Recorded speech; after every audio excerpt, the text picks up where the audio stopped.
today we will present our research about propose and analyze the performance of optimal receiver for AWGN channels. So the introduction to AWGN. AWGN is additive white Gaussian noise. It is a basic noise model used information theory to mimic the effect of many random processes that occur in nature. The modifiers denote specific characteristics. So additive is because it is added to any noise that might be intrinsic to the information system. White refers to the idea that it has uniform power across the frequency that band for the information system. It is an analogy to the color white, which has uniform emissions at all frequencies in the visible spectrum. Gaussian is because it has a normal distribution in the time domain with an average time domain value of 0. Our method for this research, first is classify the channel into 8 groups based on their site informations.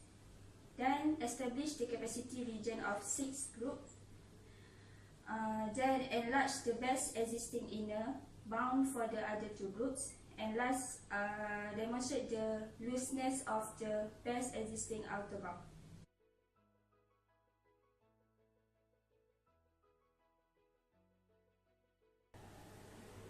I am Mohammed Shahin. I'm going to explain to you about step 1, which is classify the channel into 8 groups based on their site information.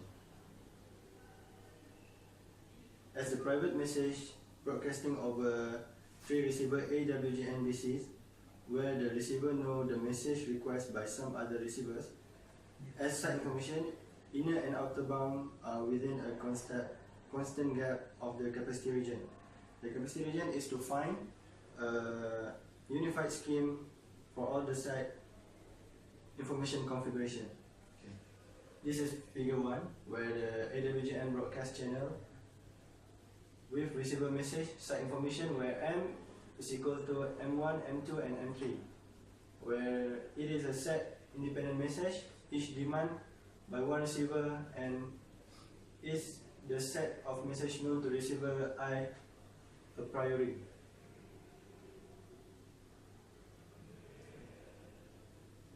In the channel model, under consideration as depicted in figure 1, the signal received by receiver 1, Y, I, N, where I equals to 1, 2 and 3, is the sum of transmit code word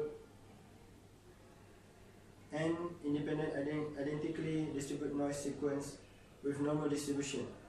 This channel is degraded, and without loss of generally, we can assume that receiver 1 is the strongest and receiver 3 is the weakest.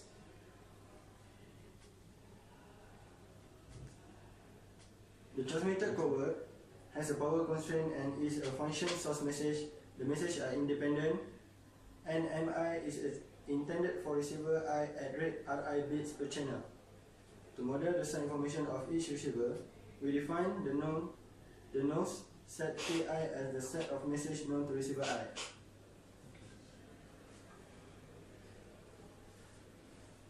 Figure 2 shows the sample site information graph where receiver 1 knows M2 and M3. Receiver 2 knows M1 and receiver 3 knows M1.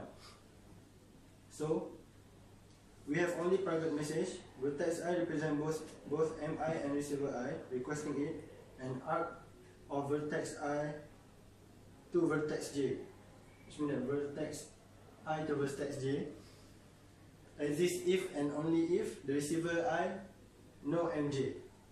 A sample site information graph is shown in figure 2.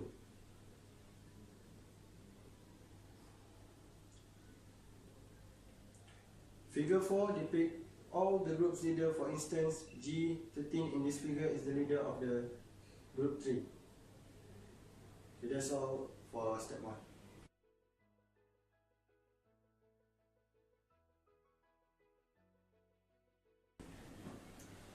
Assalamualaikum, my name is Khairul Haziq bin Hanisham, and I will explain about the step 2 in AWGN. This is table 1. Okay, this table shows that this scheme for 6 groups: Group 1, Group 2, Group 3, Group 5, Group 6, and Group 8. All the members of each group use the same scheme. There is one exception in Group 5 and one in Group 8, and it's slightly modified scheme. In multiplexing coding, 2 or more messages are mapped to single message, and then the code word are generated for this message. In index coding, the transmitter XOR the message to accomplish the compression prior to channel coding. The transmission scheme of the exception in Group 5 and 8 use index coding, which means that dirty paper coding is employed to construct the transmission scheme for Group 2. We now state the result for the 6th group in table 1 as shows here. So the capacity region and the optimal scheme for the 3 receiver AWGN BC with private message and site information graph in Group 4 and 7 are shown in table 1. The capacity region for each channel is the closure of the channel of red triples R1, R2 and R3, R1, R2 and R3. Each satisfied the condition in the respective row.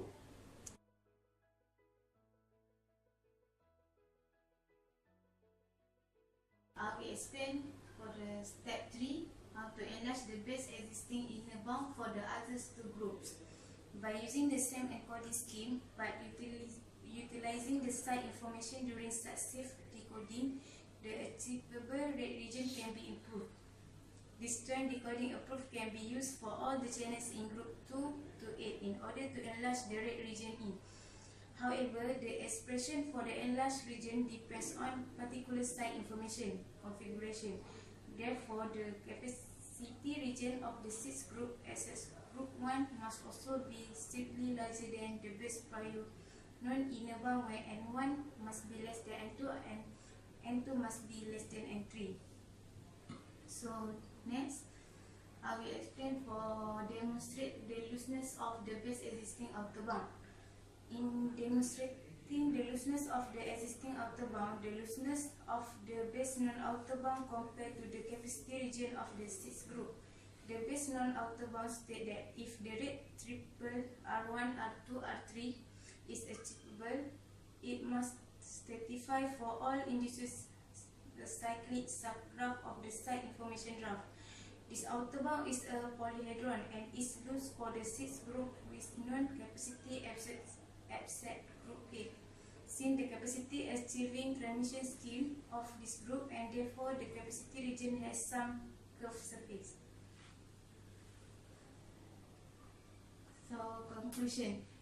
The AWGN channel is a good model for many satellite and deep space communication link. It is not a good model for the terrestrial link because of multipath, train blocking, interference, and etc. However, for the terrestrial path modeling, AWGN is commonly used to simulate background noise of the channel under study. In addition to multipath, train blocking, interference, ground clutter, and self-interference that modern radio systems encounter in terrestrial operation. Okay, thank you.